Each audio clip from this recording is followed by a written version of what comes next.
Disebutkan oleh Imam Ibnul Qayyim dalam kitabnya Al-Wabilus Shayyib.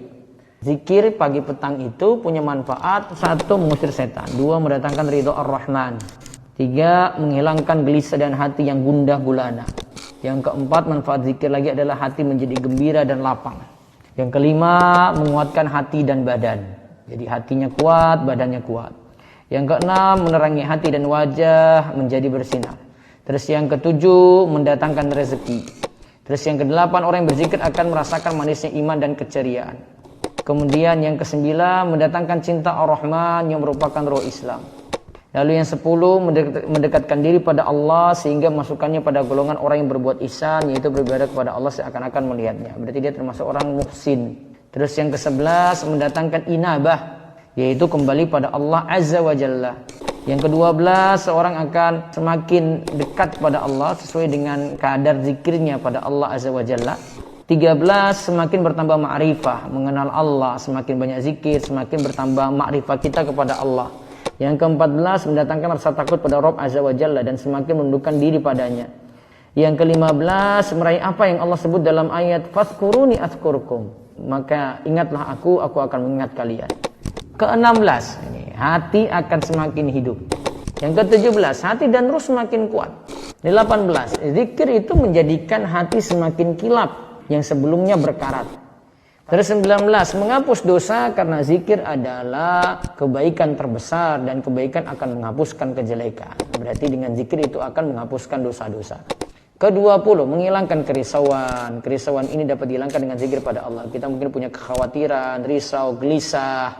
21, ketika seorang hamba rajin mengingat Allah, maka Allah akan mengingat dirinya di saat ia butuh.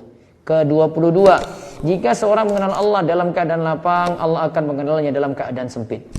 23, menyelamatkan seorang dari azab neraka. Ini keutamaan besar sekali di sini. Yang ke-24, dengan zikir menyebabkan turunnya sakinah, naungan rahmat, dan dikelilingi oleh malaikat. Yang ke-25, zikir menyebabkan lisan semakin sibuk sehingga terhindar dari ghibah, menggunjing, namimah atau adu domba, dusta, perbuatan keji dan batil. 26, majelis zikir adalah majelis para malaikat. Terus yang ke-27, orang yang berzikir begitu bahagia, ya, begitu pula ia akan membahagiakan orang-orang di sekitarnya. Yang ke-28, akan merasakan rasa aman bagi seorang hamba dari kerugian di hari kiamat. Yang ke-29, karena tangisan orang yang berzikir, maka Allah akan memberikan naungan arsy padanya di hari kiamat yang amat panas. Yang ke-30, sibuknya seorang pada zikir adalah sebab Allah memberi untuknya lebih dari yang diberikan pada peminta-minta. Yang ke-31, zikir adalah ibadah yang paling ringan. Ingat, ibadah paling ringan, namun ibadah tersebut amat mulia, berarti pahalanya besar. Kemudian yang ke-32, zikir adalah tanaman surga. Yang ke-33, pemberian dan keutamaan yang diberikan pada orang yang berzikir tidak diberikan pada amalan lainnya. Yang ke-34, senantiasa berzikir pada Allah menyebabkan seorang tidak mungkin melupakannya. 35, zikir adalah cahaya bagi pemiliknya di dunia, di kubur, dan nanti di hari berbangkit. Yang ke-36, zikir adalah ra'sul umur, inti segala perkara. Siapa yang dibukakan baginya kemudahan untuk berzikir, maka ia diberi kemudahan mendapatkan kebaikan. Terus yang ke-37, zikir akan memperingatkan hati yang tertidur lelap. Terus yang ke-38, orang yang berzikir akan semakin dekat dengan Allah dan bersama dengan Allah. Ya, ada yang umum, artinya Allah mengetahui keadaan kita, dan ada yang khusus. Yang khusus ini Allah beri pertolongan, Allah dekat dengan kita, Allah beri taufik. Nah itu. Terus yang ke-39, zikir itu dapat menyamai seorang yang memerdekakan budak. Zikir juga bisa menyamai menafkahkan harta, bisa menyamai menunggang kuda di jalan Allah, yaitu untuk berjihad, serta juga dapat menyamai seorang yang berperang dengan pedang di jalan Allah. Ke-40, zikir itu adalah inti dari bersyukur. Tidaklah bersyukur pada Allah Ta'ala orang yang enggan berzikir. Terus yang ke-41, makhluk yang paling mulia adalah yang rajin berzikir. 42, hati itu ada yang keras dan meleburnya ya dengan berzikir pada Allah. Jadi ada hati yang keras, sering emosi, temperamen. Nah itu bisa lembut dengan berzikir pada Allah. 43, zikir adalah obat hati. Ke-44, tidak ada sesuatu yang membuat seorang itu mudah meraih nikmat Allah dan selamat dari murka Allah selain dari zikir pada Allah. Berarti menolak murka Allah. Ke-45, zikir menyebabkan datangnya sholawat Allah dan malaikatnya bagi orang yang berzikir. Dan siapa saja yang mendapat sholawat atau pujian dari Allah dan malaikatnya, sungguh ia telah mendapatkan keuntungan yang besar.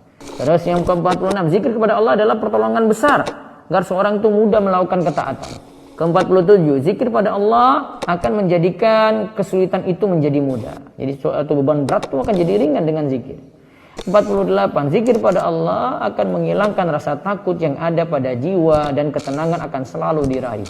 Yang ke-49, zikir akan memberikan seseorang kekuatan sampai-sampai ia bisa melakukan hal yang menakjubkan. Kemudian yang ke-50, orang yang senantiasa berzikir ketika berada di jalan, di rumah, di lahan yang hijau, ketika safar atau di berbagai tempat, itu akan membuatnya mendapatkan banyak saksi pada hari kiamat. Dia berzikir di sini, berzikir di sini lagi. Maka bagian bumi ini itu akan membicarakan apa yang ia lihat nanti pada hari kiamat. Yang ke-51, jika tidak tersibukkan dengan kebenaran, maka pasti akan tersibukkan dengan hal yang sia-sia. Jadi secara umum zikir pagi petang manfaatnya 51 tadi. Itu pun baru beberapa saja.